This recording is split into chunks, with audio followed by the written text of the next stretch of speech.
ভাঙড়ের বিধায়ক নওশাদ সিদ্দিকী রীতিমধ্যেই সায়েন্স সিটিতেই বিনা নোটিশ ছাড়া নওশাদ সিদ্দিকীকে গ্রেফতার করা হলো, কি বলবে? দেখুন, এই পশ্চিমবঙ্গের সরকার বর্তমান গোপাল ভাঁড়ে পরিণত হয়েছে।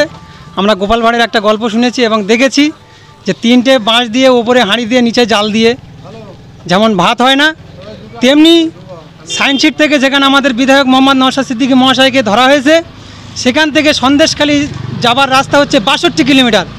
তার আগে থেকে অ্যারেস্ট করেছে। অ্যারেস্ট করাটা সম্ভবত ওখানে বাসন্তী যাবার উদ্দেশ্য করে না, তিনি ইচ্ছা প্রকাশ করেছে, তিনি ডায়মন্ড হাবড়ায় এই অভিষেক বন্দ্যোপাধ্যায়ের বিরুদ্ধে দাঁড়ানোর ইচ্ছা প্রকাশ করেছে। আমরা মনে করছি যে এই কারণে ওনাকে অ্যারেস্ট করা হয়েছে। 144 সন্দেশখালীতে, কিন্তু সেখানেই নওশাদকে অ্যারেস্ট করা হলো। রীতিমধ্যেই নওশাদ সিদ্দিকী প্রশাসনকে বলেছিল যে আমার 2টো প্রোগ্রাম আছে, কিন্তু তার সত্ত্বেও কেন গ্রেফতার করা হলো? দেখুন, 144 শুধু বিরোধীদের জন্য। শাসক দলের একাধিক মন্ত্রী এমএলএরা তারা সেখানে গেছে, এখনও পর্যন্ত সেখানে প্রতিটা ফেরিঘাটায় তাদের ঝান্ডা মারা চলছে এবং প্রতিটা কর্মসূচি তাদের শাসক দলের পক্ষ থেকে হচ্ছে, কিন্তু বিরোধীদের কোনো সেখানে যেই যাচ্ছে সেখানে আটকানো হচ্ছে। এটা শাসক দলের গণতন্ত্র বলে পশ্চিমবঙ্গে কিছু নেই, এখানে শাসক দলের রাজতন্ত্র চলছে।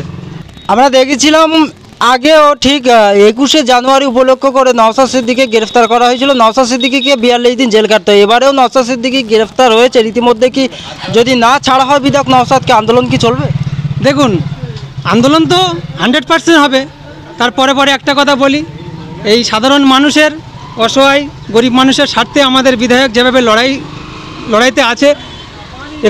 22 সালে 21শে জানুয়ারি আমাদের বিধায়ককে কলকাতা থেকে অ্যারেস্ট করেছিল এবং 42 দিন জেল খাটিয়েছিল। তারপরেও আমাদের বিধায়ক তিনি সোশ্যাল মিডিয়ার সামনে বলেছে যে আমি মানুষের স্বার্থে, অন্যায়ের বিরুদ্ধে ন্যায়ের পক্ষে আমি একাধিকবার জেলে যেতে প্রস্তুত। তিনি জেলে গেছেন, এতে কোনো সন্দেহ নেই। তবে আমাদের রাজ্যের নেতা নেতৃত্বরা আছে, তারা যেভাবে আমাদের কর্মসূচি বলে দেবেন, আমরা পঞ্চায়েত থেকে শুরু করে ব্লক পর্যন্ত আমরা একইভাবে আমরা সেই কর্মসূচি চালিয়ে যাব। ভয় পাচ্ছে নওশাদকে? কি ভয় পাচ্ছে মমতা? তার জন্যই কি আটকাচ্ছে? একদম ঠিক ভয় পাচ্ছে।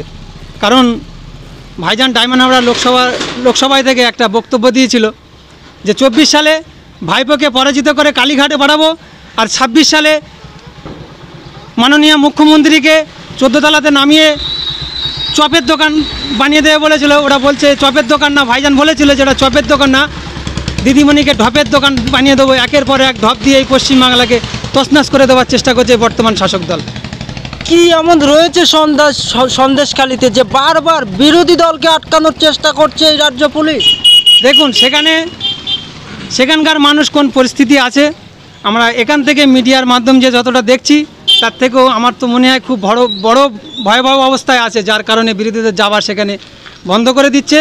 এবং সেখানে গণতন্ত্র বলে কিছু নেই, পুলিশ প্রশাসন কারোর কথা শুনছে না।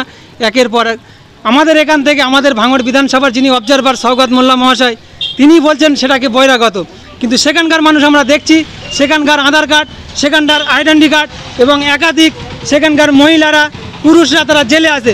সেখানে যদি বহিরাগত হয় তাহলে সেখান থেকে প্রমাণ করা দরকার। কেন সেখানকার পুলিশ কি করছে? যদি বহিরাগতরা সেখানে ঢুকছে, তো বাসন্তী থানার পুলিশগুলো কি করছে যে বহিরাগত কি করে ঢুকছে সেখানে? অতএব কোনো বহিরাগত বলে কিছু নাই, এটা সরকারের প্ল্যানে কাজ চলছে। সেখানে প্রতিটা জমি দখল করেছে। আজকে আমরা দেখেছি সাধারণ শেখ জানুয়ারি মাসের 5 তারিখে যেভাবে ইডি সিবিআইকে আক্রমণ করেছে, তিনি এখনও ধরা পড়েনি। কিন্তু আমাদের বিধায়ক সেখানকার সাধারণ মানুষের কথা শোনার জন্য যাবার যে উদ্দেশ্যে রওনা, আজকে তার 2টো প্রোগ্রাম ছিল। 2টো প্রোগ্রামের মধ্যে আমরা দেখেছি সোশ্যাল মিডিয়ার মাধ্যমে তিনি বলেছে যে কোন কারণে আমাকে অ্যারেস্ট করা হচ্ছে, তার কাগজপত্র দিন। তারা কোনো কিছু দেখাতে পারছে না, শুধু বলছে যে আমরা আপনাকে অ্যারেস্ট করলাম, সেই জন্য নিয়ে চলে গেছে অ্যারেস্ট করে। শিবু হাজরা, শেখ শাহজাহানকে তাদেরকে গ্রেফতার করতে পারছে না পুলিশ, কিন্তু বিরোধীদেরকে অ্যারেস্ট করতে পারছে এই রাজ্য পুলিশ। এটা কতটা লজ্জাজনক ঘটনা।